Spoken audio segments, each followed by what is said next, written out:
इस वीडियो में हम सहसंयोजक बंध के संदर्भ में चर्चा करेंगे तथा ये जानेंगे कि परमाणु संयुक्त होकर के अणुओं का निर्माण क्यों करते हैं। क्या ऐसे कारण हैं जिसके फलस्वरूप परमाणु एक दूसरे के साथ बंधते हैं। ये जो बंधन है वही बंध है। यौगिक में परमाणुओं को बांधने वाला बल रासायनिक बंध कहलाता है। सामान्यतः कई प्रकार के बंध होते हैं जो कि अणुओं में यौगिकों में मौजूद रहते हैं। इनमें से 3 के बारे में सर्वाधिक चर्चा की जाती है। पहला आयनिक बंध, दूसरा है सहसंयोजक बंध तथा तीसरा है उपसहसंयोजक बंध। तो सबसे पहले देखें कि किस प्रकार के परमाणु आयनिक बंध का निर्माण करते हैं। ऐसे परमाणु जिनमें विद्युत ऋणता का अंतर ज़्यादा होता है वो आयनिक बंध का निर्माण करते हैं। विद्युत ऋणता का अंतर ज़्यादा होने के फलस्वरूप एक परमाणु से दूसरे परमाणु तक इलेक्ट्रॉनों का स्थानांतरण हो जाता है, जिसके फलस्वरूप वहाँ पर आयनों का निर्माण होता है। अब आयनिक बंध में ये जो बने हुए आयन हैं जो कि विद्युत ऋणता के अंतर के फलस्वरूप उत्पन्न हुए, इन आयनों के मध्य परस्पर स्थिर विद्युत आकर्षण बल लगता है जो उन आयनों को या उस यौगिक में परमाणु जो कि आयनों के रूप में एग्जिस्ट कर रहे हैं उनके मध्य एक बंधन पैदा करता है, जिसको हम आयनिक बंध कहते हैं। तो आयनिक बंध पहली बार विद्युत ऋणता के अंतर से उत्पन्न होता है, दूसरा इलेक्ट्रॉनों के स्थानांतरण के फलस्वरूप बने हुए आयनों के कारण होता है, और तीसरा आयनों के मध्य विद्युत आकर्षण बल से बना हुआ होता है। अगला बंध है सहसंयोजक बंध। सहसंयोजक बंध, जैसा हमने कहा, आयनिक बंध जो है वो अधिक विद्युत ऋणता के ज़्यादा अंतर होने पर वो बनता है। सहसंयोजक बंध समान अथवा लगभग समान विद्युत ऋणता वाले परमाणुओं के मध्य इलेक्ट्रॉनों की साझेदारी से बनने वाला बंध है।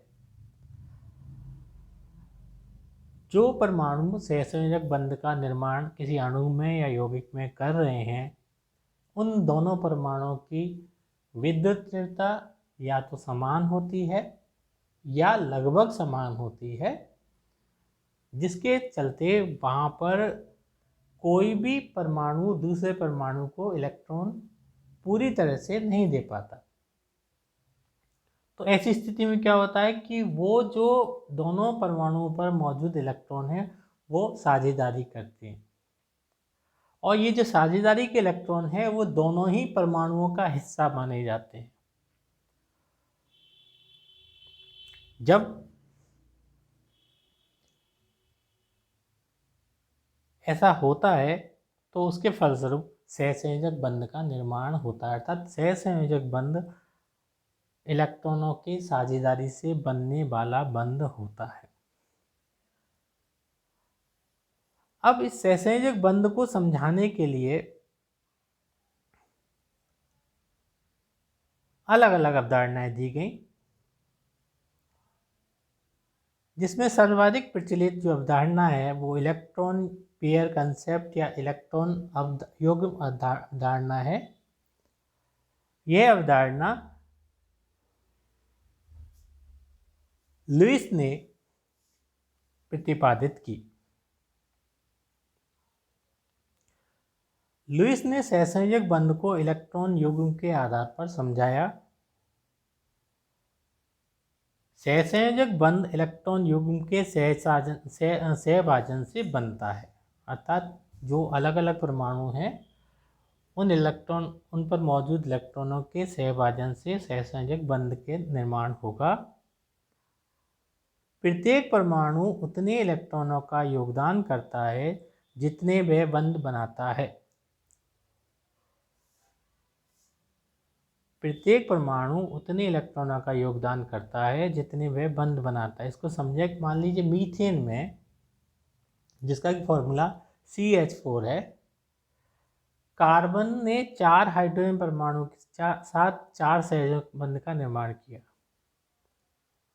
तो यहाँ पर कार्बन ने 4 इलेक्ट्रॉन दिए, 4 इलेक्ट्रॉनों का योगदान दिया।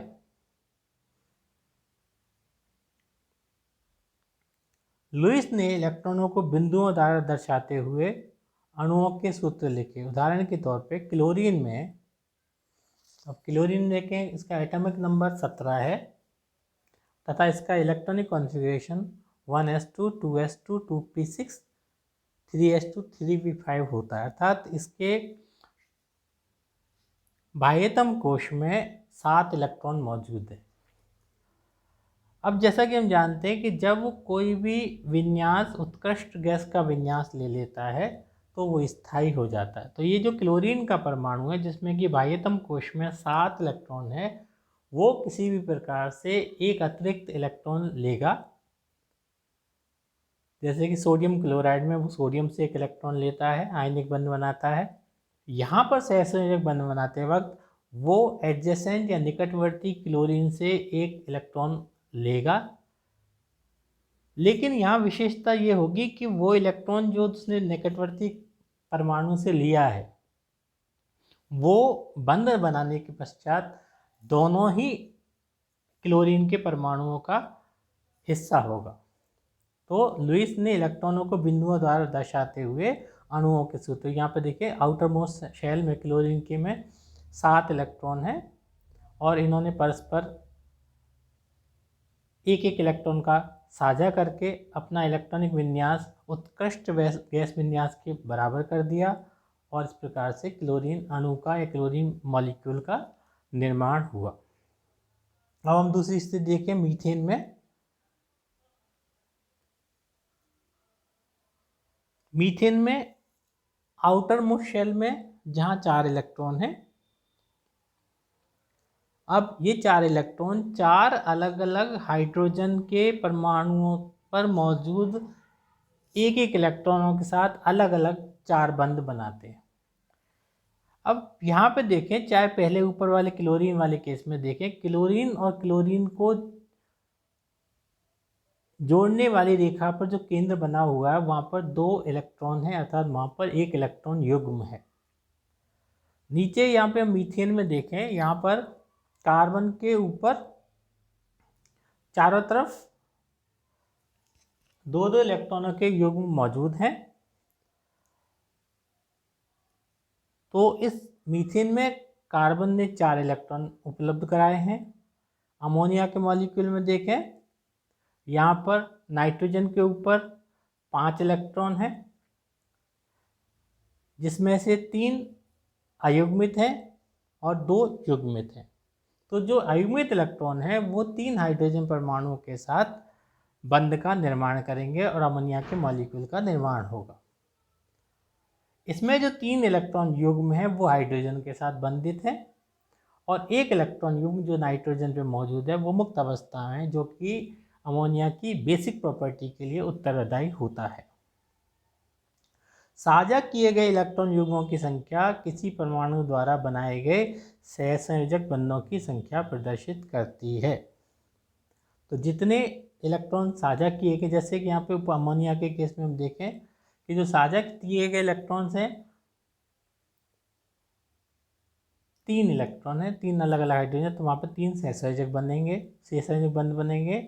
मीथेन में 4 सहसंयोजक बनेंगे। इस प्रकार से साझा किए हुए इलेक्ट्रॉन युग्मों की संख्या किसी परमाणु द्वारा बनाए गए सहसंयोजक बंधों की संख्या को प्रदर्शित करती है। सहसंयोजक बंध के इलेक्ट्रॉन युग्म साझा करने से बनने के कारण, जैसा हमने देखा कि वहाँ पर 2 परमाणुओं के मध्य इलेक्ट्रॉन युग्म का साझा हो रहा है, इस कारण से इसे इलेक्ट्रॉन युग्म धारणा, इलेक्ट्रॉन पेयर कंसेप्ट कहते हैं। अर्थात यहाँ पर बंध का निर्माण इलेक्ट्रॉन युग्म की वजह से या इलेक्ट्रॉन पेयर की वजह से होता है। अब इस इलेक्ट्रॉन युग्म नियम के कुछ अपवाद भी हैं, जैसे कि BF3, BCl3, BeH2, जिनमें 4 से कम संयोजी इलेक्ट्रॉन वाले तत्व हैं।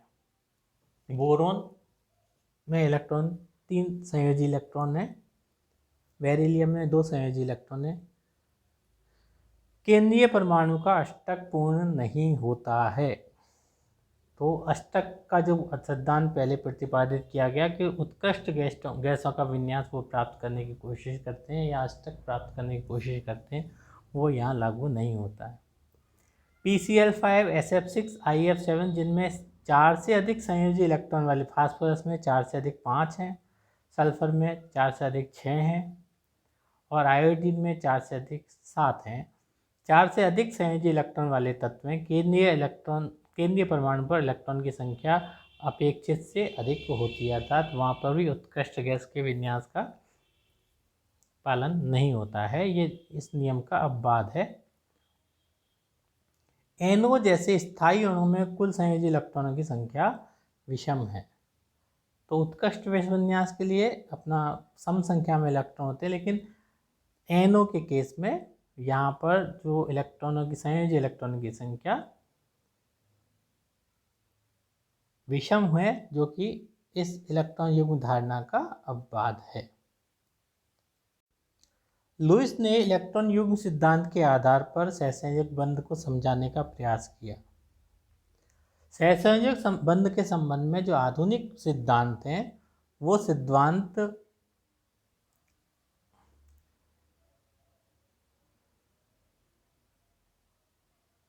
Linear combination of atomic orbital या कक्षों के परमाणुीय कक्षकों के रेखीय संयोजन से उत्पन्न हुआ, अर्थात जुड़ने वाले परमाणुओं के या बंधन में शामिल जो परमाणु हैं, उनके परमाणुीय कक्षक परस्पर रेखीय संयोजन करते हैं और बंध का निर्माण करते हैं। इन आधुनिक सिद्धांतों के आधार पर बंध का बनना उस तंत्र में, उस अणु में परमाणुओं के सापेक्ष एनर्जी की लोअरिंग के कारण बताया गया। यहाँ 2 सिद्धांत मुख्य रूप से आते हैं, संयोजकता बंध सिद्धांत और दूसरा अणु कक्षक सिद्धांत। तो सबसे पहले हम लेके चलें संयोजकता बंध सिद्धांत। यह सिद्धांत हिटलर व लंदन द्वारा प्रतिपादित एवं पॉलिंग तथा स्लेटर द्वारा विस्तारित है। यह परमाणुीय कक्षकों के रेखीय संयोजन पर आधारित है।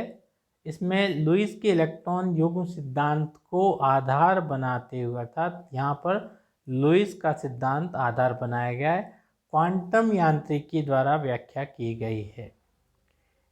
इस सिद्धांत के मुख्य बिंदु निम्न हैं। 2 परमाणुओं के मध्य सहसंयोजक बंध का निर्माण उनके संयोजकता कोश के परमाणुीय कक्षकों के परस्पर अतिव्यापन द्वारा होता है।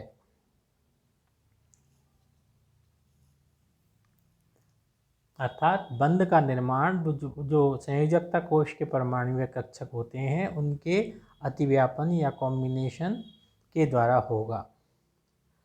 दूसरा, अतिव्यापन की प्रक्रिया में सहभाजित होने वाले कक्षक अर्धपूरित होते हैं, अर्थात हाफ फील्ड होते हैं, अर्थात उनमें एक एक इलेक्ट्रॉन होता है और उनका चक्रण विपरीत दिशा में होता है। अर्थात जो भाग लेंगे अतिव्यापन की क्रिया में, वो कक्षक अर्धपूरित होते हैं और उनमें एक एक इलेक्ट्रॉन होता है और उनका चक्रण विपरीत दिशा में होता है। अधिक अतिव्यापन अधिक प्रबल बंध बनाता है। जितना ज़्यादा परमाणुीय कक्षकों के मध्य अतिव्यापन होगा, उतना ही वह प्रबल बंध होगा। बंध निर्माण में भाग लेने वाले परमाणुीय कक्षकों की ऊर्जा लगभग समान होनी चाहिए, अर्थात जो परमाणु कक्षक बंध बनाने में भाग ले रहे हैं, उनकी ऊर्जा लगभग समान होती है या होनी चाहिए। अतिव्यापन के फलस्वरूप 2 परमाणुीय कक्षक संपर्क वाले भाग पर एक दूसरे में मिश्रित हो जाते हैं। जहाँ पर उनका संपर्क होता है वो एक दूसरे से मिश्रित हो जाते हैं और एकल आबंदी कक्षक सिंगल बॉन्ड ऑर्बिटल बनाते हैं जिसमें दोनों इलेक्ट्रॉन रहते हैं अथवा गति करते हैं। अब ये दोनों इलेक्ट्रॉन दो परमाणु नाभिकों से संबंधित रहते हैं, जबकि पहले एक एक नाभिक से संबंधित थे। तो जब बंध की बनाने की प्रक्रिया हो गई तो दोनों इलेक्ट्रॉन शुरुआत में पहला इलेक्ट्रॉन पहले नाभिक से जुड़ा हुआ था, दूसरा इलेक्ट्रॉन केवल दूसरे नाभिक से जुड़ा हुआ था।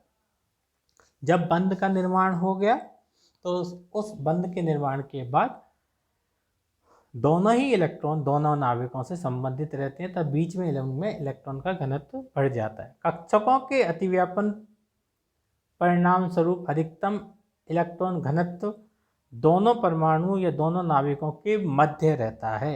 मैक्सिमम चार्ज डेंसिटी जो है वो आपकी दोनों नाभिकों के मध्य रहती है।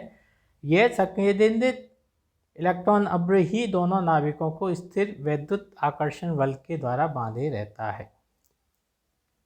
अतः संकेंद्रित इलेक्ट्रॉन अभ्र ही सहसंयोजकता बंध है, अर्थात जो दोनों नाभिकों के मध्य में इलेक्ट्रॉन अभ्र इकट्ठा हो जाता है वही उन दोनों परमाणुओं को बांधने के लिए उत्तरदायी होता है, जिसका अधिकांश बंधन बल नाभिकों इलेक्ट्रॉन अभ्रों के मध्य स्थित वैद्युत आकर्षण से प्राप्त होता है। अतिव्यापन के परिणाम स्वरूप ही बंध में दिशात्मक गुण उत्पन्न हो जाते हैं। जिस दिशा में अर्धपूरित कक्षक परस्पर अतिव्यापन करते हैं वही सहसंयोजक बंध की दिशा होती है।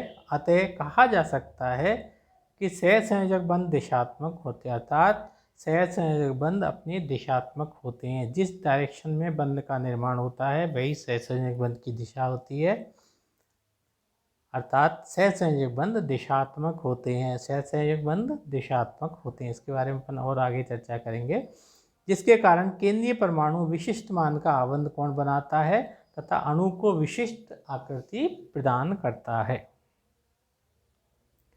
समान ऊर्जा वाले कक्षकों में से जो कक्षक अधिक दिशात्मक होता है वह अधिक प्रबल बनाता है। जो कक्षक ज़्यादा दिशात्मक होगा वो ज़्यादा प्रबल बंध बनाएगा। जैसे डंबल आकृति वाले पी कक्षक गोलाकार एस कक्षकों की तुलना में प्रबल बंध बनाते हैं। पी कक्षक आपका डंबल शेप के होते हैं तथा एस कक्षक गोलाकार होते हैं।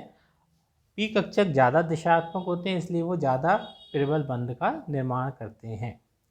गोलाकार कक्षक अर्थात एस कक्षक किसी भी दिशा के लिए वरीयता प्रदर्शित नहीं करते, परंतु अगोलाकार कक्षक जैसे पी और डी कक्षक उच्च घनत्व की दिशा में बंध बनाने की चेष्टा करता है। अर्थात पी कक्षक और डी कक्षक जिस डायरेक्शन में घनत्व ज़्यादा होता है उसी डायरेक्शन में बंध बनाने की कोशिश करते हैं। जहाँ तक संभव होता है अतिव्यापन वाले कक्षक संकृत होते हैं। यदि अणुओं को लगभग समान ऊर्जा के अनेक इलेक्ट्रॉनिक संरचनाओं के द्वारा प्रदर्शित किया जा सकता है तो अणु का स्थायित्व और बढ़ जाता है। किसी तत्व में जितने अर्धपूरित कक्षक होते हैं उनकी उतनी संयोजकता उतनी ही होती है, अर्थात जितने अर्धपूरित कक्षक होंगे उस तत्व की संयोजकता उतनी ही होती है। आधुनिक बंध अवधारणा के अनुसार परमाणु के संयुक्त होने के कारण न्यूनतम स्थितिज ऊर्जा अवस्था प्राप्त करना है, अर्थात निर्मित ए बी अणु की ऊर्जा ए तथा बी परमाणु की कुल ऊर्जा से कम होती है। उत्सर्जित ऊर्जा का मान जितना अधिक होता है रासायनिक बंध उतना ही प्रबल होता है। उदाहरण के तौर पर यहाँ देखें कि जब ए और बी परमाणु मिलकर के ए बी अणु का निर्माण करते हैं तो उसके फलस्वरूप ऊर्जा निकल रही है, यही बंध ऊर्जा अपनी हुई। तो ये एक आउटलाइन हुआ सहसंयोजक सिद्धांत के